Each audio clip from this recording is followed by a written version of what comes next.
우리는 오늘 대림절 두 번째 주일을 맞이하고 있습니다. 이제 성탄절이 점점 가까이 오고 있고 저희들은 성탄절을 기다리는 이런 기간을 보내고 있습니다. 어떻든 저희들이 어렸을 때 맞았던 그 성탄절, 이것이 점점 세월이 지나고 시간이 지나면서 해가 거듭될수록 교회도 그렇고 뭐 세상은 상업적으로 움직이지만 성탄에 대한 어떤 의미가 많이 좀 감소되고 있다는 것을 느낄 수밖에 없습니다.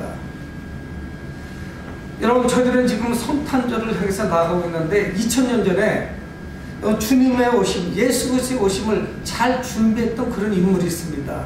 그는 바로 누구냐면 오늘 성경에 나오는 세례 요한입니다. 그는 예수님의 그 구원 사역, 이를 준비했고 그것을 위해서 이 땅에 왔습니다. 여러분, 준비와 기다림의 소망을 가진 사람, 기다림의 소망이 있는 사람, 또 잘 준비되어 있는 사람, 이런 사람만이 예수 그리스도를 만날 수 있습니다. 참된 성탄절에 예수 그리스도를 만나는 사람은 누구냐? 준비되어 있는 사람이에요. 누구나 만날 수 있는 것이 아닙니다. 또한 소망을 가지고 있어야 됩니다. 그래서 이 세례 요한은 우리가 그리스도께 나갈 수 있는 유일한 길을 선포하고 있습니다. 과연 누가 예수 그리스도를 만날 수 있을 것인지, 이 성탄의 큰 기쁨 대신은 예수님을 만날 수 있을지를 말씀하고 있습니다. 여러분, 우리가 이 성탄절까지 살아가면서 이 말씀을 잘 묵상하고 기억한다면 우리에게는 정말 귀한 성탄절이 될 겁니다. 그런 12월이 될 거예요. 오늘 말씀을 통해서 세례 요한은 자신의 사명을 정확하게 우리에게 말씀하고 있습니다. 자신이 이 땅에 온 이유, 자신의 정체성, 자신의 사명에 대해서 말씀하고 있습니다. 여러분, 우리는 또한 오늘 말씀을 잘 묵상하고 이 말씀을 세상에 선포해야 되는 것입니다. 그냥 있으면 안 돼요. 이 성탄절은 굉장히 큰 의미를 우리에게 부여하고 있어요. 단순하게 그냥 예수님 오신 날 이런 정도로만 알고 있으면 안 돼요. 그래서 오늘 누가는 세례 요한의 사역을 소개하면서 좀 다른 방향으로 이 말씀을 전개하고 있습니다. 그래서 당시에 역사적 사실이 어땠는지, 당시 상황이 어땠었는지, 누가는 이 시기, 때를 소개하면서 청중들도 잘 아는 사실을 말씀하고 있습니다. 그들의 이해를 돕고 있어요. 아마 이해하기가 쉬웠을 거예요.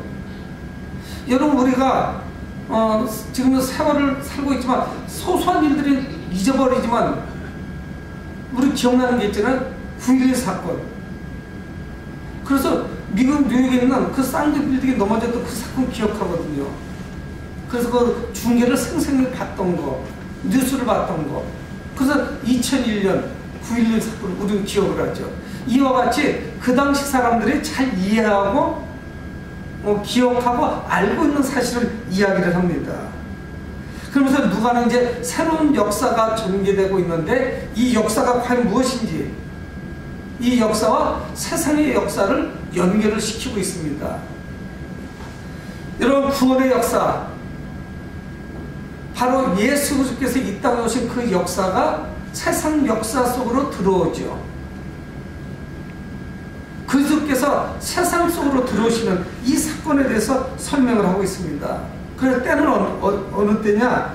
오늘 3장 1절에 디베리오 황제가 통치한 지 15해, 이렇게 말씀하고 있어요. 디베리오 황제가 통치한 지 15년 되는 해라고 성경 말씀하고 있습니다. 당시 세계에서 가장 막강한 힘을 가지고 있는 사람, 그게 누구냐면 황제죠. 로마 황제예요. 그에게 필적할 만한 힘을 가지고 있는 사람은 없습니다. 정치적으로, 군사적으로 막강한 힘을 가지고 있죠. 이 시대에 아마 미국 대통령 정도 힘이 될까요? 온갖 일에 다 참견하죠. 굉장히 큰 힘을 가지고 있습니다. 또 본디오 빌라도가 유대 총독으로 있었던 때라고 소개를 하고 있어요. 이 본디오 빌라도는 로마 시민으로서 로마 황제의 임명을 받아서 그 팔레스타인 땅에 유대 땅을 다스리고 있죠. 그를 통치하고 있습니다. 그 땅을. 그래서 왕의 명령에 따라서 그 땅에 평화를 정착시키고 그러면서 그 나라를 다스리고 있죠. 유대 땅을. 실질적인 통치자죠. 그리고 이 본디오 빌라도는 매우 포악한 사람으로 우리가 기억을 합니다. 그는 누굽니까? 예수님의 재판에도 관여했잖아요. 그런 사람이었어요. 그리고 유대 땅은 우리 성경 말씀하죠. 헤롯이 갈릴리 분봉왕으로 그 동생 빌립이 이두레와 드라고니 지방의 분봉왕으로 루사니아가 아빌레네의 분봉왕으로 몇몇의 분봉왕을 둬서 그쪽을 또 다스리죠. 로마 사람들이 다스리지만 않고 유대인들 중에 또는 아니면 이방인들 중에 그 땅을 다스리는 사람을 또 세웠습니다. 그쪽 사정을 잘 알고 있는 사람. 그럼 아마 지금의 아는 도시사쯤 될까요? 그런 사람들이 다스리고 있죠. 이들은 로마를 통역하고 있습니다.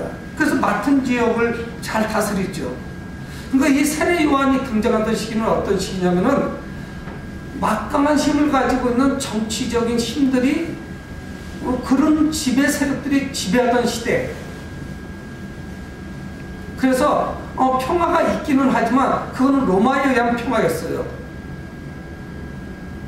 그 당시 평화는 로마에 의한 평화, 어떤 정치적인 평화, 군사력에 의한 평화. 로마 황제가 꽉 누르고 지배하고 있으니까 꼼짝달싹 못하죠. 평화가 찾아오고 나서 그래 전쟁도 함부로 못해요. 왜? 로마라는 나라가 있으니까. 그런 시대예요. 이들은 모두 세계 역사의 중심에 있는 사람들입니다. 세계의 역사를 좌지우지하는 사람들이에요. 지금 누가복음 3장 1절에 나오는 이 사람들은 누구냐? 세계 역사의 중심에 있는 사람들이에요. 여러분 우리가 요즘도 뉴스를 틀으면은 미국 대통령 아니면 중국의 지도자 아니면 러시아 지도자 일본의 지도자 뭐 이런 사람들은 빈번하게 나오지 않습니까? 그러니까 세계 역사를 이끌고 가는 사람들이에요. 그 사람들을 소개를 하고 있습니다. 여러분 결국 이들은 어떻게 됩니까? 후에 예수님을 따르는 제자들 그리고 예수님 행하는 예수 운동 이 운동의 정반대쪽에 있는 사람들이에요. 그래서 끝까지 해방을 하고 예수 운동이 일어나지 못하도록 방해하는 사람들이죠. 이들이. 그러니까 지금 누가는 의도적으로 그 역사를 지금 소개하고 있습니다. 지금 때가 어느 때냐 하는 것을 말씀하고 있는 거예요. 그러니까 세속 역사, 왕이 다스리고 황제가 다스리고 분봉왕이 있고 이런 시대 또 유대 총독이 있던 이런 시대에 지금 미미하게 어떤 운동이 지금 벌어지고 있어요. 어떤 활동이 벌어지고 있습니다. 이 세속적인 역사와 구원의 역사가 어떻게 맞물려서 돌아가는지 여러분 그래서 그들에게 통찰력을 제공하고 있죠.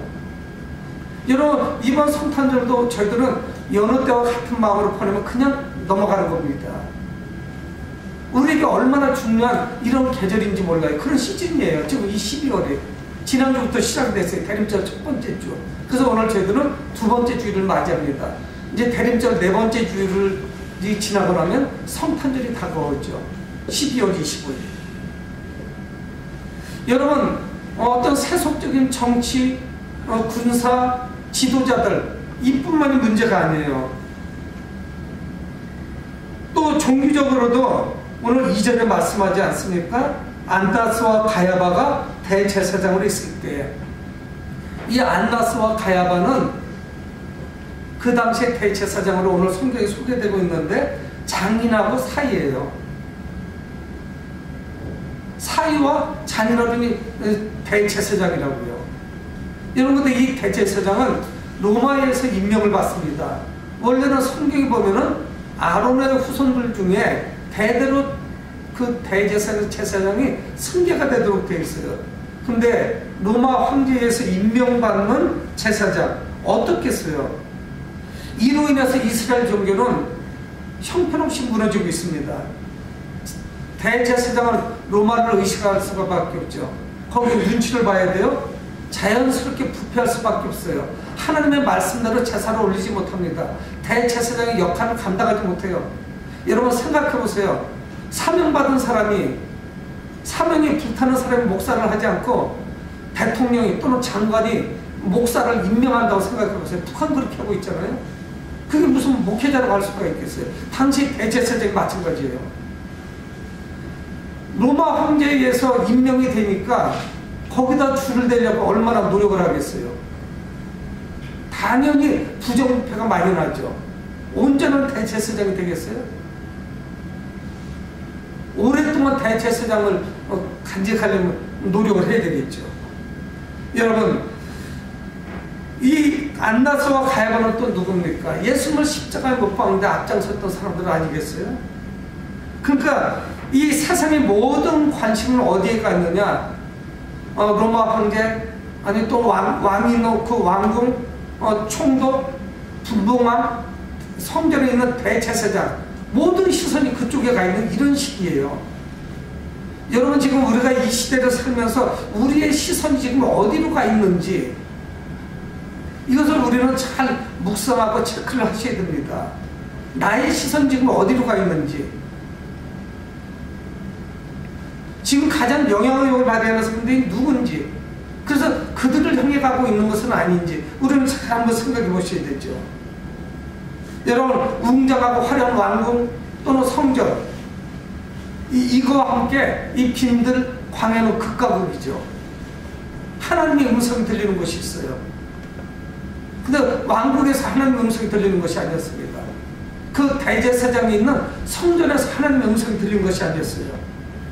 사람들은 뉴스나 소식을 통해서 높은 사람들의 말에 귀를 기울이지 않습니까? 지위가 높은 사람들, 영향력이 있는 사람들, 한국의 대한민국의 안보나 어떤 정치권에 영향을 미치는 외국 지도자들, 그들이 뭐라고 우리를 향해서 말하는지, 그들의 일거수일투족을 우리는 주시하죠. 관심이 많죠. 또는 우리가 직장인이면 직장 상사가 나에게 뭐라고 이야기하는지, 우리 회사가 나갈 바는 무엇인지 여기에 관심을 갖죠. 여러분 광야의 소리에 누가 귀를 기울일까요? 그러니까 예수님과 요한이 오던 그 당시는 영적으로는 정말 암흑기입니다. 아무 소리도 들리지 않던 그런 시기였어요. 여러분 그런데 2절 중반절에 이렇게 말씀하고 있어요. 하나님의 말씀이 이렇게 기세등등하고 세계사 가운데서 세상을 호령하는 사람들이 있던 그 시기에 하나님의 말씀이 임했어요. 여러분 하나님께서는 말라기 선지자 이후에 말라기서가 쓰여지고 신약 성경에 마태복음이 쓰여질 때까지 400년 동안 하나님은 침묵하십니다. 하나님은 선지자들을 통해서, 예언자들을 통해서 아무 말씀도 하지 않으세요. 암흑기였어요. 그렇다고 해서 하나님이 그냥 가만히 계셨던 것은 아니었어요. 하나님이 침묵하고 계셨어요. 그런 하나님이 말씀하십니다. 침묵을 깨셨어요. 비로소 하나님의 사람을 통해서 말씀하기 시작했어요.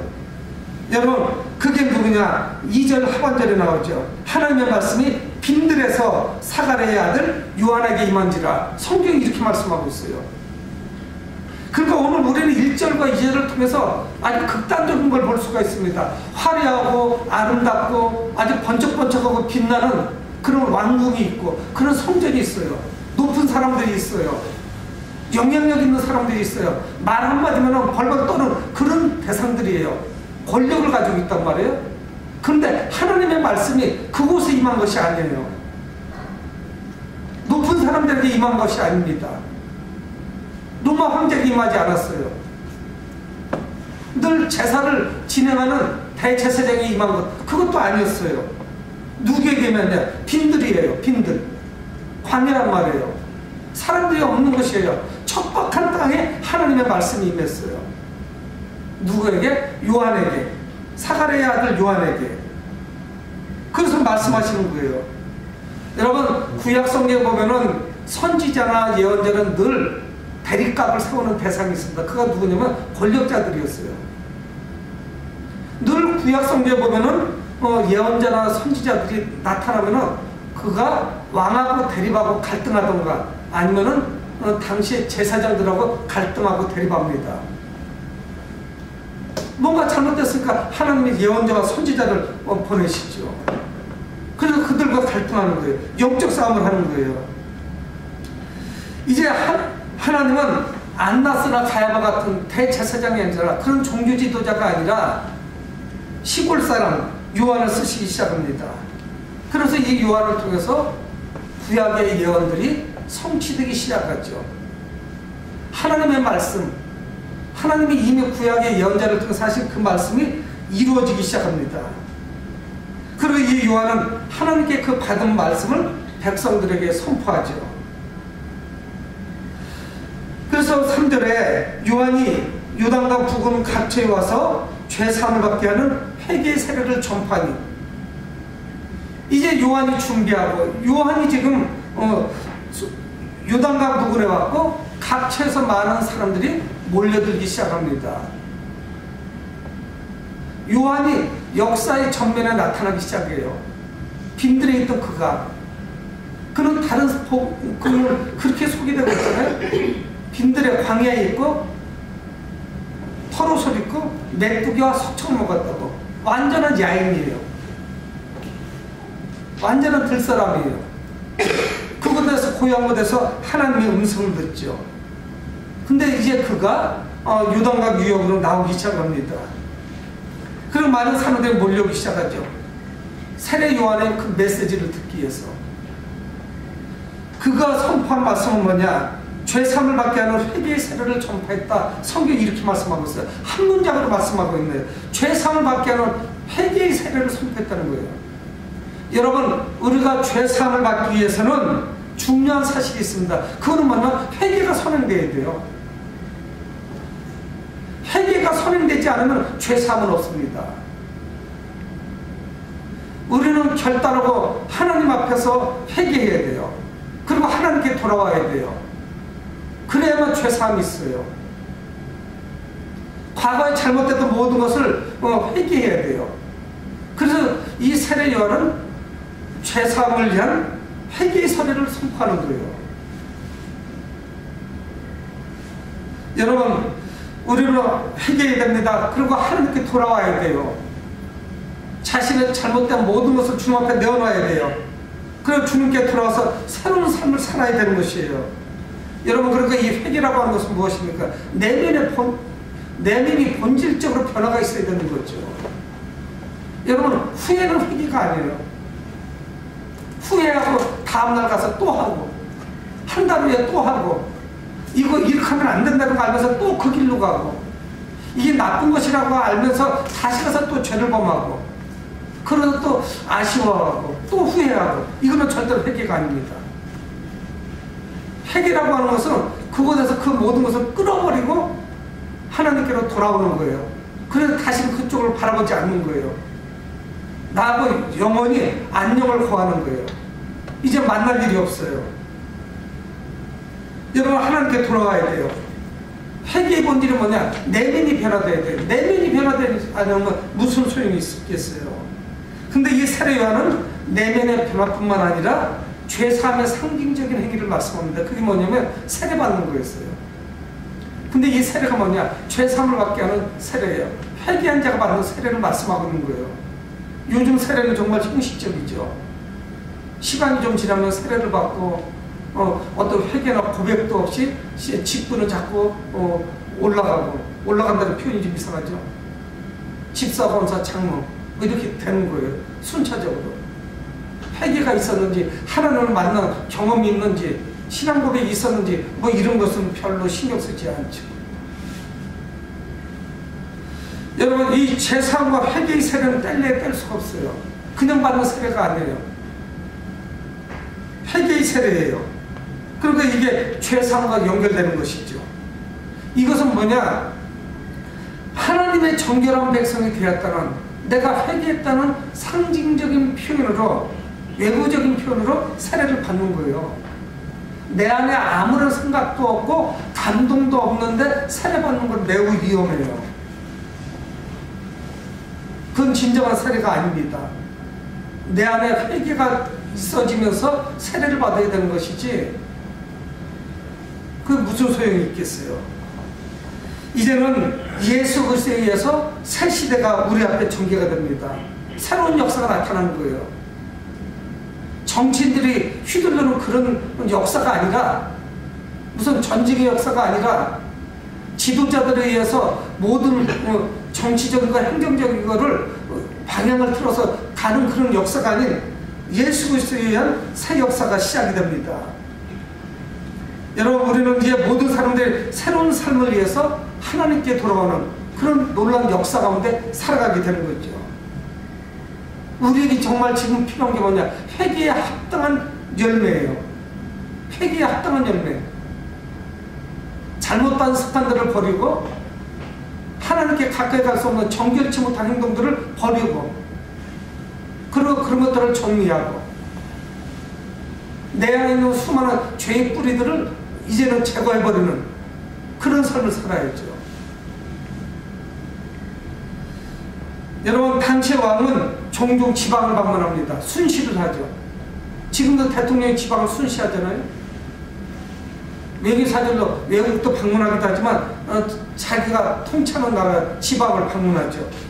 그러면 분명히 여기에 선발대가 파견이 됩니다. 그래서 왕이 오는 것을 환영하기 위해서 준비를 철저하게 하는 거예요. 모든 준비를 다 하죠. 조금도 실수가 있으면 안 돼요. 왕이 자기 지역을 방문하기 전에 선발대가 와서 다 준비를 하도록 하죠. 그것이 왕에 대한 마땅한 예우입니다. 그렇게 준비를 하는 거예요. 근데 오늘 성경에 나오는 세례 요한은 누구냐? 왕이신 예수 그리스도께서 이 땅에 오심을 준비하기 위해서 이 땅에 온 사람이에요. 누구를 준비하는 것이냐? 예수 그리스도께서 오시기 전에 자신이 먼저 와서 선발대로 와서 그를 준비시키는 것이에요. 그래서 오늘 4절에는 그렇게 말씀하지 않습니까? 광야에 외치는 자의 소리가 있어. 광야에서 외치는 자의 소리가 있어요. 하나님의 말씀을 전하는 소리가 돼서 메시아를 맞을 준비를 하도록 하는 거예요. 광야에서 외치는 자의 소리. 요한은 그저 외칠 뿐이에요. 메시지는 뭐냐? 하나님이 주신 말씀이 메시지예요. 그것이 그 말씀의 내용이라고요. 여러분, 아주 훌륭한 금관악기가 있다고 합시다. 금관악기는 뭐예요? 금속으로 만든 게 금관악기죠. 어떤 악기는 아주 청명한 소리, 아름다운 소리가 나고, 어떤 거는 굉장히 두툼한 그런 소리가 나기도 하고요. 소리가 각기 악기마다 다르죠. 여러분들, 그 악기는 소용이 없어요. 누군가가 그 악기를 부를 때, 입에다 대고 소리를 낼 때, 그때 소리가 나죠. 그렇지 않으면 그 소리가 안 나와요. 메시지는 하나님의 말씀이에요. 전하는 자는 누구냐? 그 소리는 누구냐면 요한이에요. 요한이 소리를 내는 거예요. 그러면서 그는 이사야 선지자의 말씀을 인용해서 오늘 성경에서 말씀하고 있습니다. 4절에 선지자 이사야 책에 쓴 바 광야에서 외치는 자의 소리가 있어. 이사야서에 기록된 것 같이 외치는 자의 소리가 바로 누구냐면은 세례 요한인 거예요. 그건 무엇을 외치느냐? 이것이 중요하지. 이거를 우리는 잘 묵상해야 돼요. 받아들여야 되는 것입니다. 그 말씀은 뭐냐면은 4절 중반절에 나온 것이 너희는 주의 길을 준비하라. 그의 오실 길을 곱게 하라. 주의 길을 준비하라는 거예요. 왕이신 예수 그리스도께서 이 땅에 오시는 것을 준비하라는 거예요. 여러분, 우리는 이제 12월 또는 연말에 연말 경기 이런 이야기들을 안 해요. 그냥 1년 12달 꾸준히 뭔가를 하고 있죠. 그렇다고 해서 연말에 가서 과거같이 떠들썩하지도 않은 것 같아요. 오히려 이게 더 좋을지도 모르죠. 예전에는 교회가 어땠습니까? 지금은 그것도 못해요. 수면 방황에 한다고 살 수가 없어요. 교회에서 새벽에 새벽기도 시간에 종을 쳐줬는데 이건 못해요. 또 안 될 것 같아요. 다른 사람도 잠을 깨우니까. 성탄 전야 예배를 드리고 성탄 전날 집집을 방문해서 축복했습니다. 이것도 못해요. 지금은 아파트인데 어떻게 하겠어요? 아무래도 조용해질 수밖에 없어요. 근데 중요한 사실은 뭐냐면 주의 길을 준비해야 돼요. 주님 오실 길을. 준비하셔야 돼요. 오실 길을 곱게 해야 돼요. 이거는 뭘 말씀하고 있습니까? 우리가 성탄절을 앞두고 주님의 오심을 우리가 소망하고 기다리는데 그분을 영접하는데 방황해야 되는 모든 영적 장애물을 제거하셔야 돼요. 영적인 장애물이 무엇인지, 내가 주님을 영접하는데 장애물이 무엇인지, 내 영적인 상태를 방해하는 것이 무엇인지, 이거 굉장히 중요하죠. 자신을 낮춘 겁니다. 겸손히 준비하는 거예요. 왕신 그분께서 오시니까. 내가 교만할 수는 없죠. 메시아가 오실 길을 준비한다는 것은 나를 낮추는 거예요. 겸손히 그분을 왕으로 모셔드리는 것이에요. 그뿐 아니라 5절에 모든 골짜기가 메워지고 모든 산과 작은 산이 낮아지고 굽은 것이 곧아지고 험한 길이 평탄해질 것이요. 골짜기 있고 크고 작고 산이든 높고 낮은 산이든 상관없이 굽은 것도 험한 길도 다 평탄하게 되고 낮아지는 거예요. 여러분, 우리는 저는 도로공사하는 데서 봤습니다. 어렸을 때 중장비가 오죠. 그래서 다 미는 거예요. 낮은 곳은 좀 메꾸고 높은 곳은 좀 까야 돼요. 그래서 흙을 파내야 되죠. 도로 높이를 좀 웬만하면 굴곡이 많지 않도록 만들죠. 제고에는 뭐랍니까? 강에 있으면 다리를 놓죠. 그렇게 해서 도로공사를 하는 거예요. 여러분, 또 심한 경우는 터널을 뚫기도 합니다. 오늘 성경은 5절에서 뭘 말씀하고 있습니까? 모든 것이 평탄해지는 거예요. 이런 준비를 해야 될 것을 오늘 성경 말씀하고 있습니다. 우리가 메시아를 소망하면서 불신의 모든 장벽들이 있잖아요. 내가 주님께 나아가는 것을 방해하는 것들, 넘어지게 하는 것들, 이 장벽들을 강력하게 제거하는 거죠. 영적으로 준비되어야 돼요. 그래야만 주님을 만날 수 있어요. 여러분, 내가 정말 이번 성탄에 메시아를 뵙기를 원한다면, 예수 그리스도를 만나기를 원한다면, 그것을 소망한다면 우리가 앞장서서 준비해야 됩니다. 내가 준비하셔야 되는 거예요. 그래야만 예수 그리스도를 만날 수가 있습니다. 여러분, 그러면 어떤 일이 벌어지느냐? 6절에 말씀합니다. 모든 육체가 하나님의 구원하심을 보리라. 하나님의 구원하심 그냥 이루어지는 게 아니었어요. 후에 알고 보니까 하나님께서 하나님의 아들이신 예수 그리스도를 이 땅에 보내주시는 사건을 통해서 이루어지는 거예요. 그러니까 인간의 역사 가운데 하나님께서 친히 들어오신 거예요. 세상 역사 가운데 소란하고 시끄럽고 자기들끼리 싸우고 피를 흘리고 전쟁을 하고 높고 낮음이 있잖아요. 부유층이 있는가 하면 못 사는 사람들이 있고, 세상 차별이 얼마나 심한지 몰라요. 금수저가 있는 거면 흑수저가 있고, 이런 세상 가운데 하나님께서 아들 예수 그리스도를 보내주신 거예요. 그래서 모든 사람들이, 모든 육체가 하나님의 구원하신 거죠. 우리는 뭐를 보느냐? 성탄절에 그저 예수님이 오신 날이야, 이게 아니라 예수님의 오심을 보면서 뭐를 보느냐면은 하나님이 우리를 구원하시기 위해서 이 땅에 오셨구나 하는 걸 보는 거예요. 일기 어떤 왕하고 비교가 되겠어요? 총독하고 어떻게 비교가 되겠어요? 부흥왕하고 어떻게 비교가 돼요? 안나스나 가야바 같은 제사장하고 어떻게 비교가 되겠어요? 근데 그 시작은 미약하게 빈들에서 시작이 되는 거예요. 광야에서. 여러분, 지금 오늘 교회 와서 티베리우스라고 하는 황제 이름을 처음 들은 분들도 거의 다 알 거예요. 티베리우 황제. 누가 그를 기억합니까? 총독 누가 그를 기억해요? 성경이 있기 때문에 기억하지만 안나스와 가야바를 누가 기억을 해요? 그것들이 무슨 일을 했다고? 빈들에서 시작된 예수 그리스도, 세례 요한에 의해서 선포된 하나님의 그 구원, 예수님을 우리는 기억을 하지요. 여러분, 그러니까 우리가 하나님은 그 구원에 동참할 백성들을 마음의 변화가 있어야 함을 선포하고 있어요. 그 구원을 볼 사람들은 누구냐? 마음의 변화가 있어야 됩니다. 내면의 변화가 있어야 됩니다. 여러분, 우리는 어떤 믿음과 소망을 가지고 12월을 살아갑니까? 이걸 보내고 있습니까? 그저 나이 한 살 더 먹는 거? 정말 아쉬움을 가지고 그냥 한 해를 보내는 거? 또 새로운 계획을 세우는 것, 이것만 가지고는 부족하죠. 여러분, 예수 그리스도께서 이 땅에 오시는 이 사건을 통해서 평등의 사회가 이 땅에 도래하게 될 겁니다. 누구든지 메시아를 만날 수 있어요. 빈부격차 상관없어요. 배운 거 상관없어요.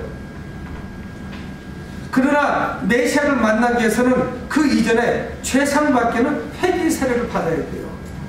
이 준비를 하셔야 돼요. 여러분, 우리가 주님을 만나는데 방해가 되는 그 장애물들을 제거를 하셔야 돼요.